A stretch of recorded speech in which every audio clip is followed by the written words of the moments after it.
I'm Swastika Arulingam, representing the Young Lawyers Association. We have called this press to address several issues. It's almost impossible to address the number of issues which have been affecting people in the recent times, but we will try our best to summarize it. Now, we all know that the Prevention of Terrorism Act was passed in 1979 by our parliament, and initially it was used against Tamil people and then the community soon after the Easter Sunday attack. But recently, we all know that 3 students from the IUSF were arrested under the Prevention of Terrorism Act, and Vasantha Mudalige, the convener of IUSF, is still kept under this Prevention of Terrorism Act, and he has been in prison for over 160 days. 160 days is not a short time, but if we want to politically and legally think about this, Vasantha Mudalige was arrested under the Prevention of Terrorism Act because he was one of the leading figures of the peaceful and democratic struggle which overthrew the last president, which people elected through a presidential election. So that president went home and we got a new president. So essentially, the new president is the current president because of this peaceful democratic struggle. So if after Mr. Ranil Wickremesinghe becomes the president, if he issues a detention order against Vasantha Mudalige on the basis that he has been part of the Aragalaya, then the direct connotation from that is that the current president also has benefited from an act of terrorism. So it does not make any sense for his own position and his own power for the president to frame a student leader like Vasantha Mudalige as a terrorist and keep him behind bars, because as long as Vasantha Mudalige remains behind bars as a terrorist, then the president also has benefited from an act of terrorism.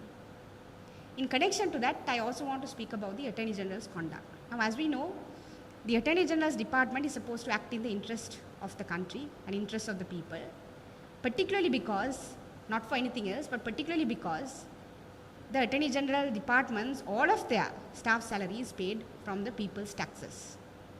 So even if politically he does not want to act according to the will of the people, practically speaking, we are the ones who are funding the Attorney General's department. But recently, as we saw, in Vasantha Mudalige's case, the Attorney General has been coming and representing the interests of the President, the selfish and personal interests of the President, and have been acting against the people of this country, and has been intimidating the judiciary. So, in that context, the question which we want to raise the Attorney General is that you need to act in the interest of the country, you need to act in the interest of the people, even if the President has decided to act as if the people and the country and our wealth and our democratic rights is something of his personal interest or personal property. So that is something which we want to also raise in this press, that why is the Attorney General, the entire department funded by the people's money, is acting in the private interest of the President. In connection to that, we also want to talk about taxes.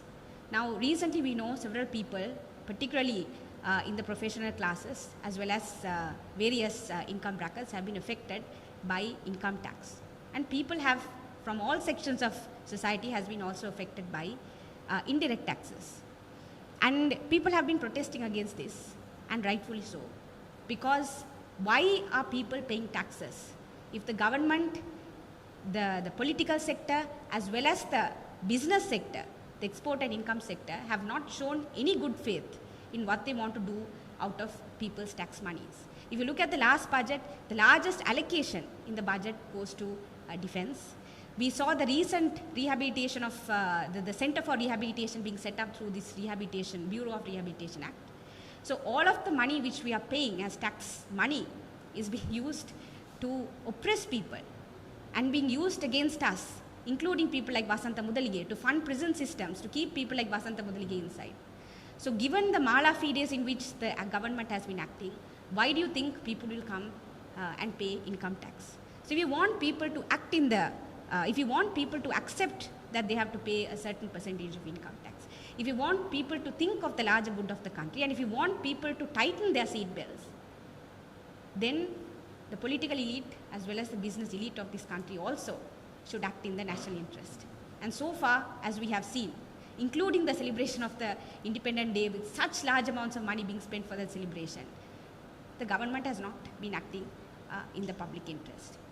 In connection to that, I also want to speak about elections. Now, the government has been blowing hot and cold on whether it wants to have elections or not.